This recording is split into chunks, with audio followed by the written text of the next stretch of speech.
Hi, and welcome to this week's edition of Friday Fuel. Friday Fuel is a resource that is offered to you by myself, Tiffany Lyman, and my business partner and co host, Sarah Nickelberry. Both Sarah and I work with our clients and community, and we help them to put forth business development strategies, integrated marketing strategies, and social media engagement.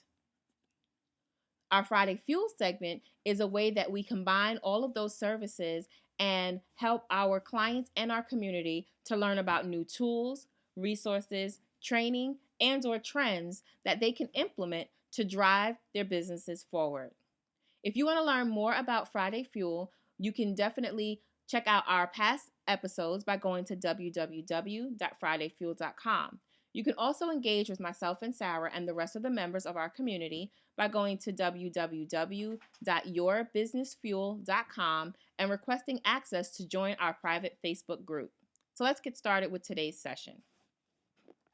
So you already have your fan page up and running, and you have been putting it out on the internet as well as in your offline market for people to go on and like your Facebook page.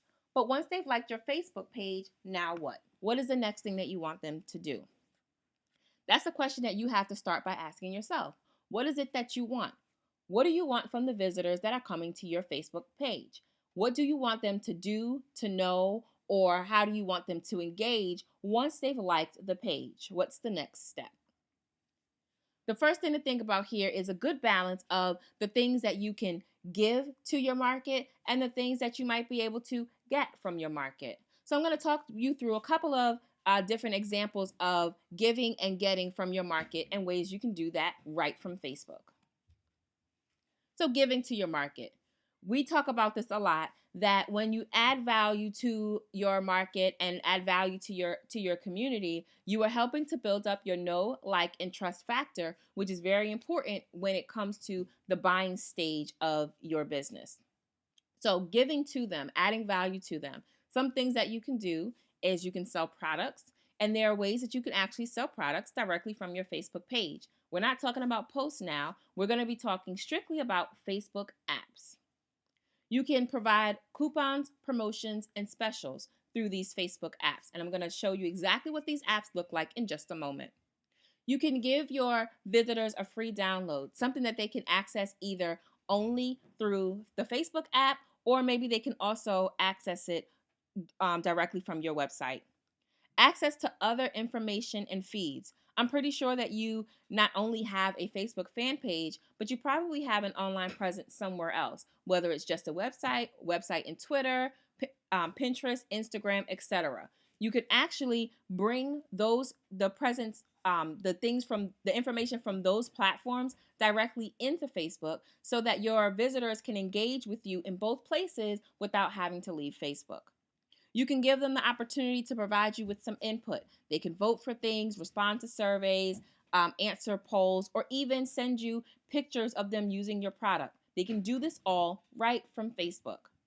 You can also give them recognition. You can give them the opportunity to be recognized as maybe your fan of the month or your fan of the week, or maybe even your 100th or 1000th like. Again, right from a Facebook app. Now, what are you going to get in return for all of this? What you could get, of course, is sales. That is probably the main thing that you would want to get from this is sales, something that is going to add to your bottom line. You can also get information, contact information that you can now add into your lead generation or your sales funnel. You can get input from your customers by issuing a poll, a survey, or the opportunity to vote directly on Facebook. You will be able to get some input from your customers, know what they want. You can get increased engagement. Now you have the opportunity to have engagement with your community, not only directly on the timeline by them responding to your posts, but in the individual apps, you'll be able to get some more targeted engagement from them. And of course, if the links within these apps lead them back to your website or to your other online platforms, you'll be driving traffic there as well. So there's a lot that you can stand to give and get by using these Facebook apps. So let's talk about what they are for a moment. If you used Facebook before and you had a fan page before, you probably remember that they were called Facebook tabs, or they had this function in what was called the Facebook tabs at that point. Again, it's a great way to drive visitors to action and specific action. If you put a post online and you have a call to action in that post, 3 days later, that post may be all the way down your timeline and a person may not be able to see it. But when you put it in an app, they're able to see it right from the timeline, no matter when you've put it up there. So it's a great way to drive them to action and remind them of that action. And it's also very convenient because if you configure the app in the right way, they can actually take advantage of that action without leaving Facebook.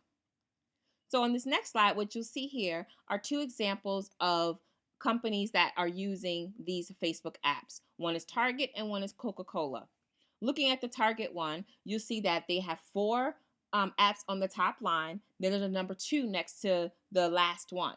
That number 2 means that if you click on that, there are 2 more apps below it. So they have a total of 6 apps. Whereas Coca-Cola is using 12 apps on their Facebook fan page. So again, you can use it in many different ways, and you can have a lot of apps or a small number of apps. Keeping in mind that only the top 3 or 4 are going to show up on the very first line. So those are the ones that you want to pay a lot of attention to. On this slide, what you see is an example of how Coca-Cola took all of the major elements of its website and they put them into a tab. They called it Home. When you click on Home, it takes you to this page that is still within Facebook, but sort of looks like their homepage. It has a lot of the same aspects that their homepage has. All of the main calls to action are right here. This is a great way, again, for you to bring your website into Facebook. What you see here at the top right is that it has the like button. So somebody who didn't like the page but clicked onto this app still has the opportunity and the reminder to like the fan page. Here is another example of what you could do with an app. Target is using it to have its viewers to help them to choose the next flavor of Lay's potato chips. So you see 3 different choices here with the vote buttons at the bottom. Again, at the top right, you see the like button. This is just a reminder for you that only the top 3 or 4 apps are going to exist on that top row. So you want to make sure that your most significant calls to action are in that top row when you configure your apps. Everything else, they're going to show a little number and a drop down, and that's how you're going to be able to view the remaining apps. Some tools that can help you to design and create your apps. I gave you 3 of them.